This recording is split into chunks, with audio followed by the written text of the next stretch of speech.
ఇతర రాష్ట్రాల్లో ఇతర దేశాల్లో ఉన్నటువంటి కొంతమంది మిత్రులు కొంతమంది అభిమానులు అక్కడ జరిగేటటువంటి పరిణామాలకు సంబంధించినటువంటిది నేను ఫోన్లో ఎక్కువగా మాట్లాడను, మ్యాటర్ పంపిస్తుంటారు, నేను అది క్రాస్ చెక్ చేసుకుని వేస్తుంటాను. ఒక్కోసారి క్రాస్ చెక్ చేసుకోవడానికి టైం లేనప్పుడు తెలిసినటువంటి ఇన్ఫర్మేషన్ అన్న పాయింట్ చెప్తాను. నేను ఎప్పుడు కూడా స్ట్రైట్గానే ఉంటాను. ఇది తెలిస్తే తెలిసిందనే చెప్తా, తెలియనప్పుడు అందిన సమాచారం అనే చెప్తుంటాను.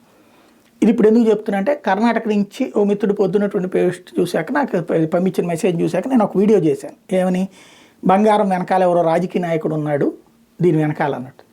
ఇప్పుడు దానికి సజీవ సాక్ష్యం అర్జెంటుగా బయటకు వచ్చేసింది. ఏంటయ్యా అంటే దీని మీద సిఐడి దర్యాప్తుకు ఆదేశించింది కర్ణాటక ప్రభుత్వం. ఒక పక్కన సిబిఐ ఈడీ రంగంలోకి వస్తున్నాయి కాబట్టి ముందు తెలివిగా సిఐడి దర్యాప్తుకు ఆదేశించేస్తే దాచేయించాను. కానీ ఇప్పుడు సిఐడి దర్యాప్తు నిదానంగా పక్కకి తప్పించేసింది, తీసేసింది. ఎందుకు? ఇప్పుడు ఆ రన్యారావు అనేటటువంటి ఎవరైతే నటుందో అమ్మాయి ఏదో కథలు రకరకాలు చెప్తోంది. ఒక ఆస్పెక్ట్, అమ్మాయిని ఎయిర్పోర్ట్లో దిగ్గానే సెల్యూట్ కొట్టి తీసుకొచ్చేటటువంటి ఒక కానిస్టేబుల్, అంటే ప్రోటోకాల్ ఉన్నట్టు, ఆ కానిస్టేబుల్ని పంపించినటువంటి డీజీపీ క్యాడర్ ఉన్నటువంటి అధికారి రామచంద్రరావు పక్కన యాక్షన్ తీసుకున్నారు కదా. ఇప్పుడు ఇందులో బయటపడ్డటువంటి కొత్త కాన్సెప్ట్ ఏంటంటే ఈ సిఐడి దర్యాప్తు తీసేయడానికి వెనకాల ఉన్నది ప్రభుత్వంలో ఉన్న పెద్దలు. ఎందుకు అంటే ఈ కానిస్టేబుల్ ఏం చెప్పాడు, డీజీపీనే స్వయంగా నన్ను డిప్యూట్ చేశారు ఆ పని చూడమని అని చెప్పి.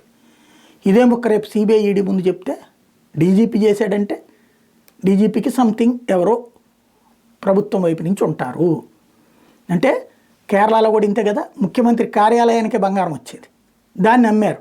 తర్వాత దొరికిన తర్వాతనే ఏం చెప్పారు, అధికారి మీద చర్య తీసుకుని వదిలేశారు, మహిళా అధికారిని మీద. ఇక్కడ సేమ్.